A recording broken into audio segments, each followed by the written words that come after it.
Hi everybody, Matthew Turner here. I've been a bit tied up lately, so I'm long overdue for a video. Thought I'd do something I've been wanting to do for a little while now. I've ranked the Beatles albums, I've ranked John Lennon's solo albums. So today we're going to rank Paul McCartney's solo albums. And it'll just be the 26 core albums, so no Fireman, no classical albums. But we are going to include the covers albums that he's done, and of course all the Wings albums. So let's get started. Number 26 is going to be Kisses on the Bottom. I don't dislike this album, but it's not one I'm going to reach for very often at all. Certainly I'll reach for it the least of any of these albums.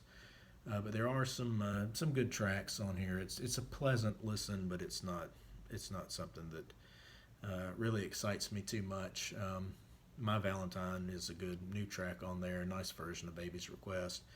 But generally speaking, if I want to hear a Beatle album or a solo Beatle album of old standards, I'm going to take Sentimental Journey by Ringo over this one. Number 25, Driving Rain. This album, again, it's not terrible, but when I listen to it, the songs just don't stick in my mind. It just kind of all washes over me. There's nothing too memorable about this one. A couple good tracks, riding into Jaipur, but on the most part, it's just not really what you expect from Paul. Not up to those usual high standards. Number 24, Give My Regards to Broad Street. No More Lonely Nights is great. I love that song. And it's kind of interesting to hear some different takes on some of these songs, but really, would you rather listen to the remakes or the originals? For me, it'd be the original in every case. It's not a horrible album, but I could go for quite long stretches without ever going back and revisiting it. Number 23, Press to Play. A few really good songs on here. Good Times Coming and Feel the Sun I like a lot. Press is pretty good. And some of the later songs on the album, Right Away, pretty good. But on the whole, again, it doesn't quite measure up to the standards I like to see from Paul.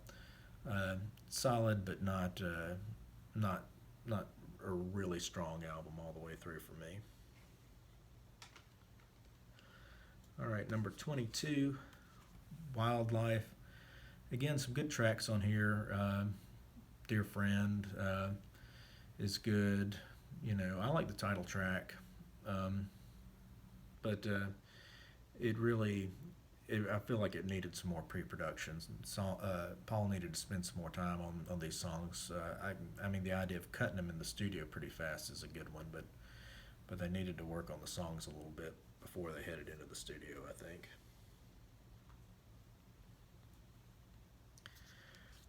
All right. Next up, number 21 is the Russian album. Some good selections of covers here. Good energy. Paul was really getting back on track and getting back to rocking on this one. So I like this album more for what it means in terms of Paul's career. Really getting back, building up a head of steam again.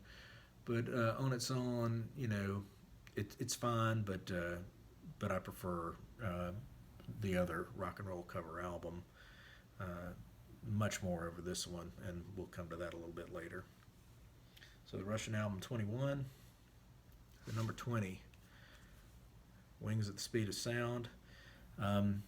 This album has some really, really strong tracks on it. You've got Silly Love Songs is one of my all-time favorite Wings tunes. Let 'Em In is awesome. And Time to Hide is one of the best things Wings ever did, even though it's a Denny Lane song. I absolutely love that song.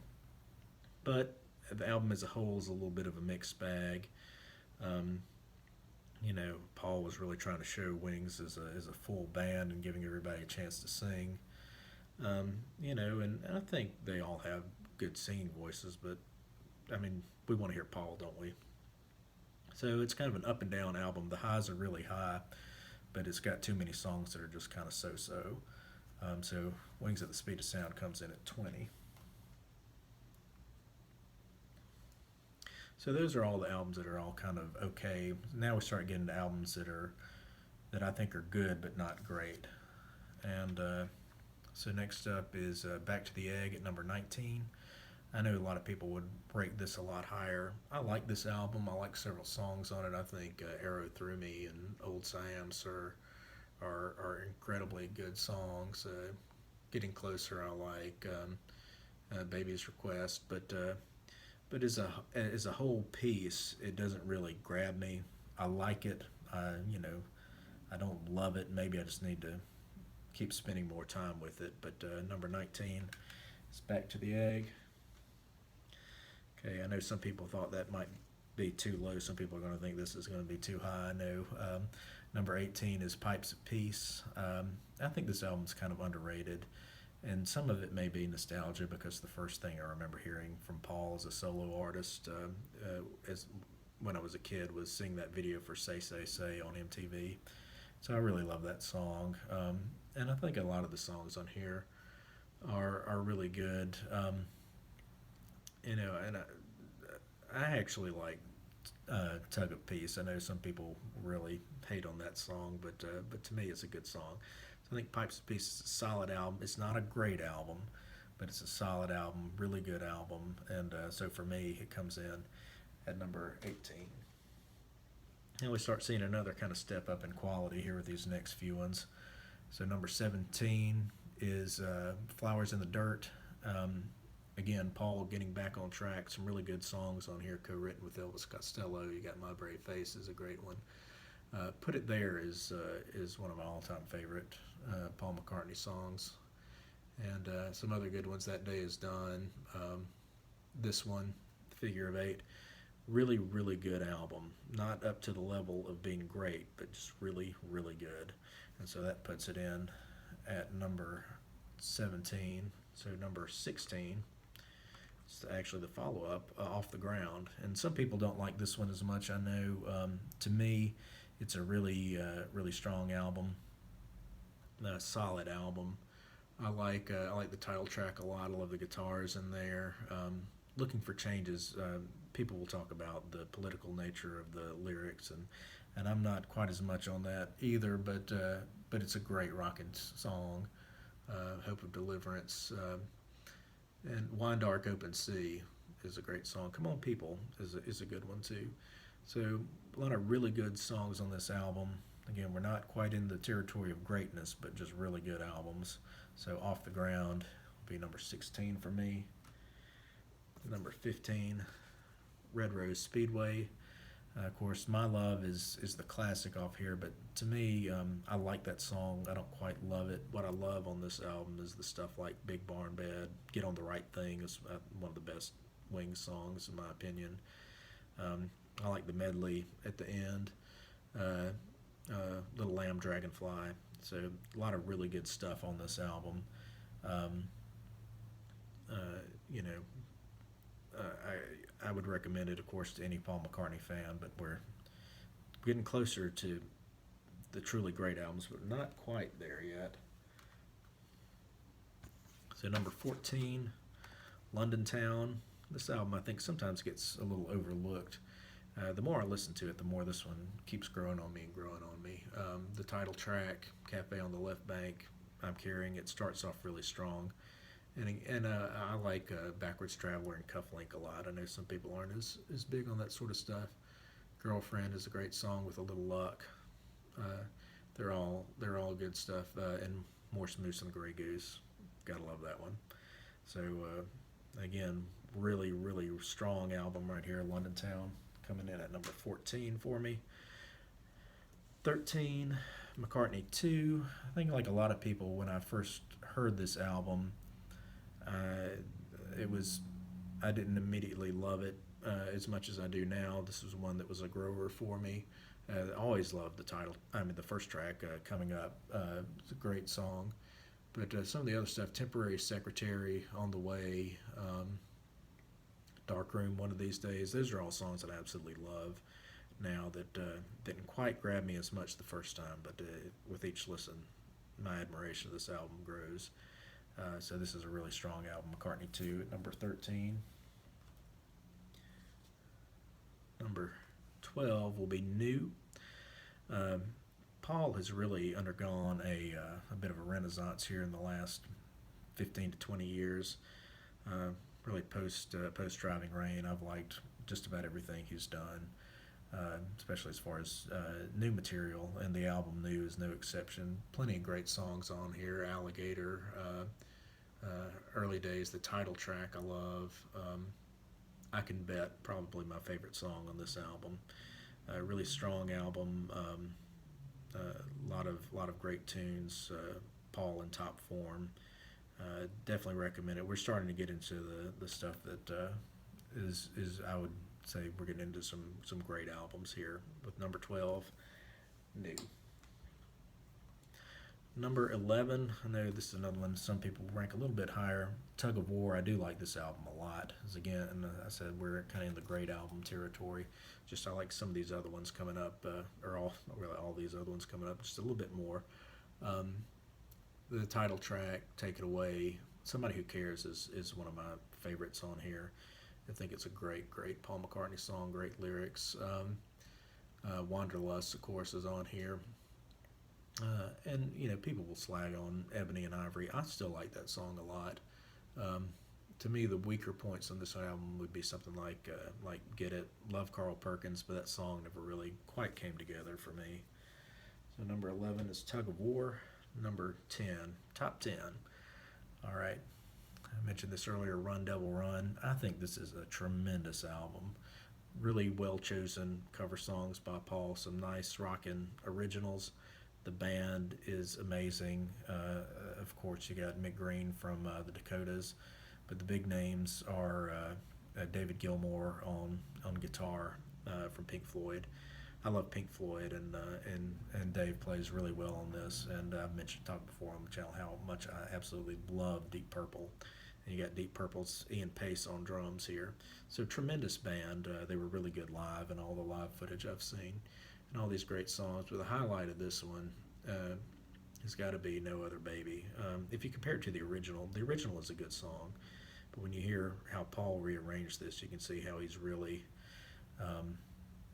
putting a lot of emotion into this, and you just know he's talking about Linda on this and several other tracks. But I just love this album. I love the energy and all of the song selection. Number 10, Run Devil Run. All right, number 9, Memory Almost Full. Again, another strong latter-day McCartney album. Everybody is going to talk on this one, I think, about The End of the End. It's a tremendous song and great lyrics.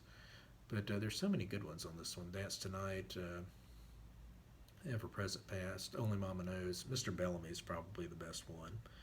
House of Wax is another good one. That Was Me. Really great one. This one could even possibly rank a couple of notches higher if it weren't for the mastering. It's a bit loud and tends to kind of distort to my ears a little bit. But the songs are great. The band plays great. On the tracks the band plays on, I think about half of this album is Paul by himself. Great stuff. Definitely recommend. Memory Almost Full at number 9. Number 8 is going to be McCartney, Paul's first solo album. I love the loose nature of this one, the experimental touches. Love songs like Ooh You. Of course, Maybe I'm Amazed is the classic on here. Junk. Lovely Linda, even I really like that one a whole lot. And some of the instrumentals are great. I like Mama Miss America and Every Night. I mean, so many great songs on this one all the way through. This is an amazing debut from Paul. So McCartney is coming in at number 8. Number 7, back from the Wings era, Venus and Mars. Wings were really at the top of their game at this point. So many good songs. The openers of Venus and Mars and Rock Show, great way to kick off the album, and their live performances on this tour. You Gave Me the Answer, one of my favorite Paul Graney tunes. Call Me Back Again is a great song. Letting Go, some really good rockers on this one. Yeah, they were really Wings were really in top form, and this is my favorite lineup of Wings. So coming in at number 7 would be Venus and Mars. Number 6, McCartney III. So, sometimes an album, when it's new, you can kind of get caught up in the excitement, and maybe you think it's a little bit better than it is.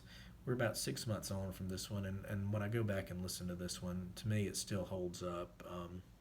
10 years from now, will it still be as high as number 6? I don't know.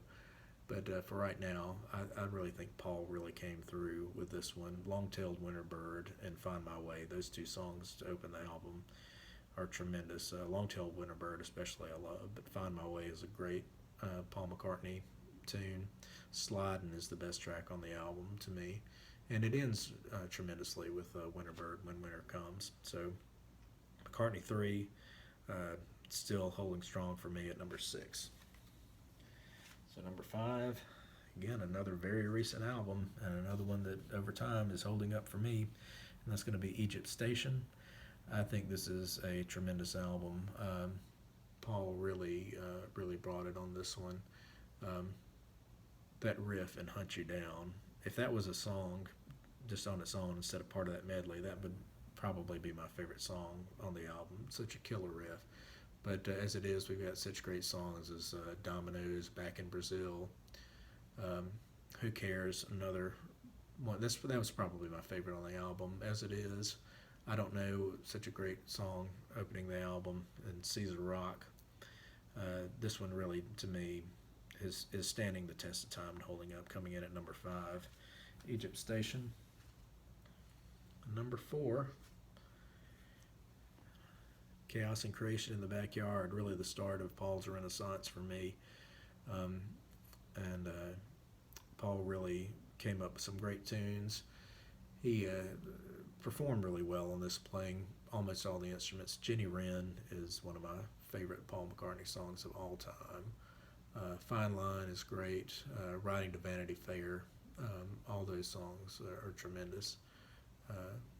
English Tea I like. This is a really great album all the way through. Lots of emotion and vulnerability from Paul. I cannot recommend this album higher. Number 4, Chaos and Creation in the Backyard. Number 3, Flaming Pie. I won't say a whole lot about this one because I've done a review of this album individually on my channel, but this is such a tremendous album and so many great songs on it.